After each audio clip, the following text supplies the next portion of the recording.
ఇలా డిజైన్ కన్నా ఎక్కువ ఉండే క్లాత్ తీసుకోవాలి. ఇప్పుడు నేను ఇది వచ్చేసి 6 ఇంచుల వెడల్పు 13 ఇంచుల లూజ్ తీసుకున్నాను. బకరాన్ని అయితే ఇది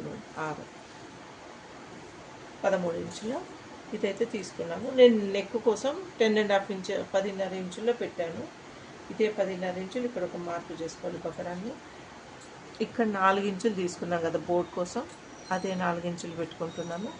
మళ్ళీ ఇంకో 4 ఇంచులు ఇలా బ్యాక్ డీప్ కోసం పెట్టుకోవాలి.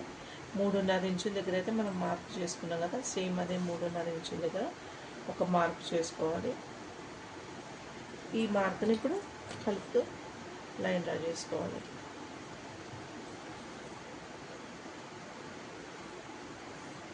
ఇప్పుడు మనం బోట్ని ఇక్కడ డ్రా చేసుకోవాలన్నమాట.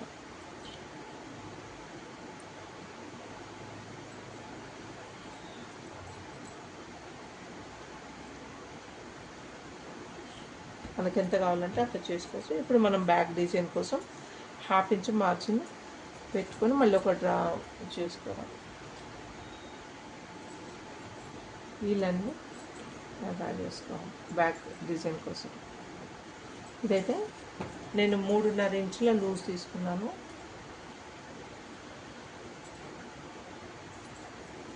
అదే ఇక్కడ నుండి ఈ 10.5 ఇక్కడ మనం మార్క్ పెట్టుకున్నాం కదా, ఇక్కడ ఒక లైన్ పెట్టేసుకొని ఇక్కడ నుండి మళ్ళీ 3.5 ఇంచులు ఎక్కడైతే ఉందో అక్కడ ఒక లైన్ డ్రా చేసుకోవాలి. ఇప్పుడు ఈ లైన్ని కలుపుతూ బాక్స్ లాగా డ్రా చేసుకోవాలి.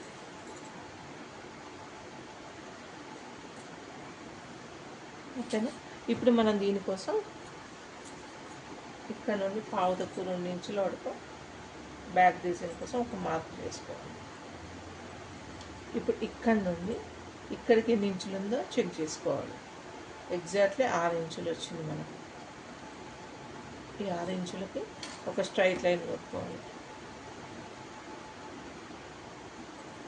ఓకే. ఇక్కడ ఇప్పుడు మళ్ళీ మనం కర్వ్ స్కేల్తో డిజైన్ని డ్రా చేసుకోవాలి.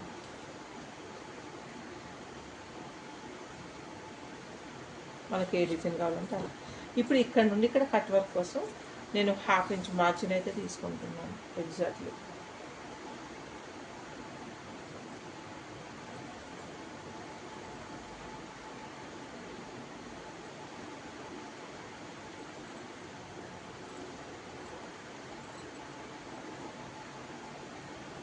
ఇట్లా తీసుకొని దీన్ని కూడా మనం ఒక స్ట్రైట్ లైన్ పెట్టుకోవాలి.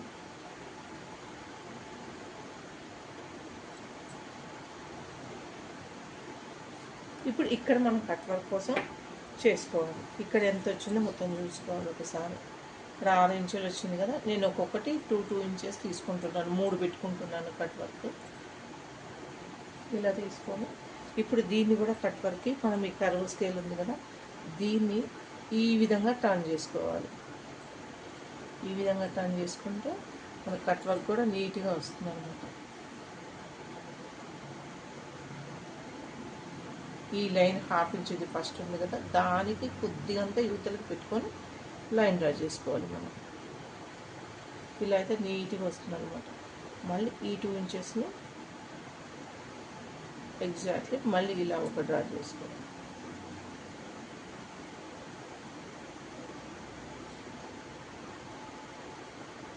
ఇక్కడ ఇలా డ్రా చేసుకోవాలి. ఇలా డ్రా చేసుకొని దీన్ని వచ్చేసి ఇలా కలుపుకోవాలి కొంచెం. ఇప్పుడు ఈ షేప్ ఉంది కదా, దీనికి ఎగ్జాక్ట్లీ 1 ఇంచ్ మార్జిన్ పెట్టుకొని మనం బకరం పీస్ని అయితే కట్ చేసుకోవాలి.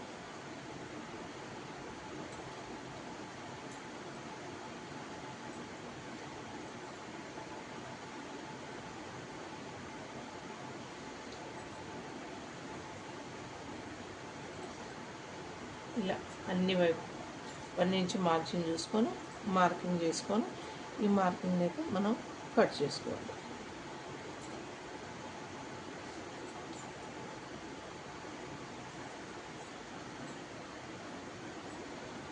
ఇక్కడ నుండి కూడా మళ్ళీ ఇటువైపు 1 ఇంచ్ మార్కింగ్ చేసుకోవాలి.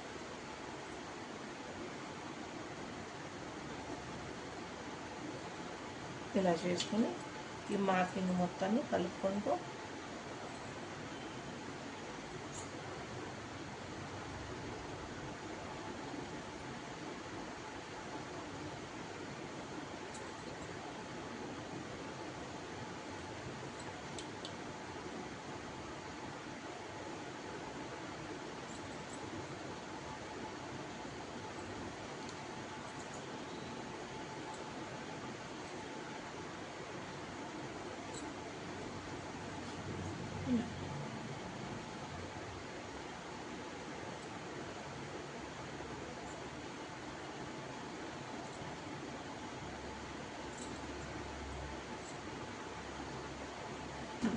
ఈ మార్కింగ్ని మనం కట్ చేసుకోవాలి.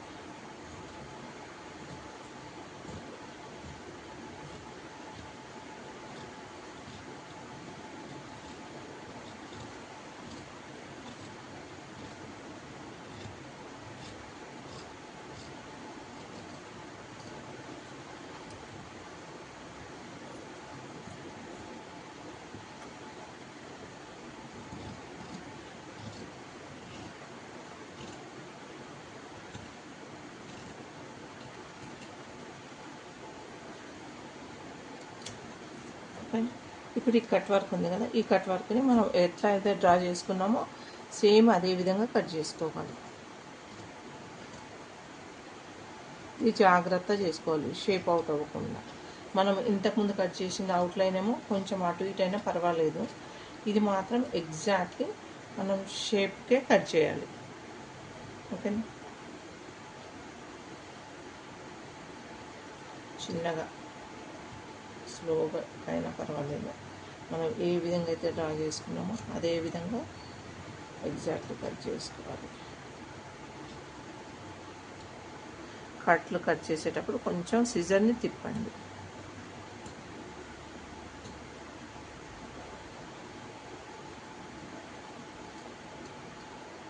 ఈ కట్ వర్క్ అనేది కట్టింగ్ అప్పుడైనా స్టిచ్చింగ్ ఎప్పుడైనా ఈ మూలల దగ్గర జాగ్రత్త కట్ చేసుకోవాలి, అప్పుడే నీట్ ఫినిషింగ్ వస్తుంది.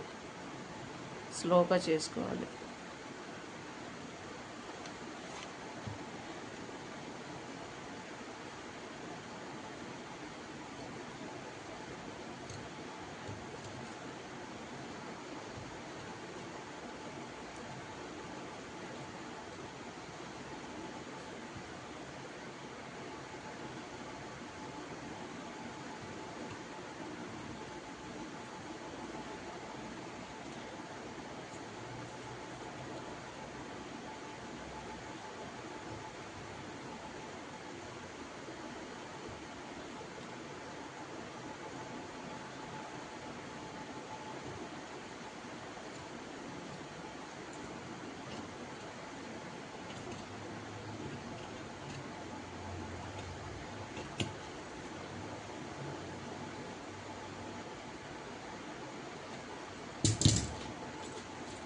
ఇప్పుడు చూసారా, ఈ కట్ వర్క్ ఇట్లా నీట్గా వస్తుందన్నమాట. బోట్ చూసారా? ఇప్పుడు దీన్ని మనం బకరం మీదకి ఐరన్ చేసి పెట్టాలి. ఇంకొక లైన్ ఇట్లా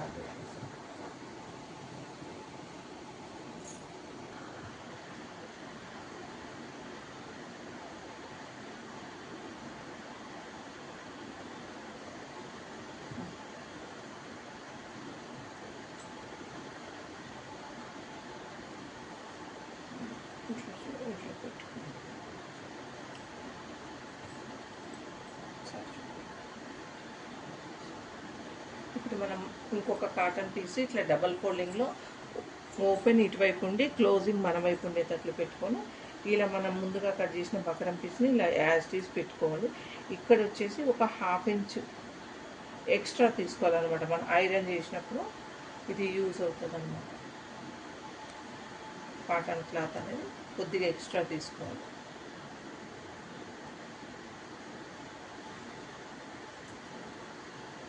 అంతే, ఇక్కడ కూడా కొంచెం ఎక్స్ట్రా తీసుకోవాలి. ఈ ఓపెన్ మనం ఇప్పుడు దీనికి కట్ చేయట్లేదు అనమాట.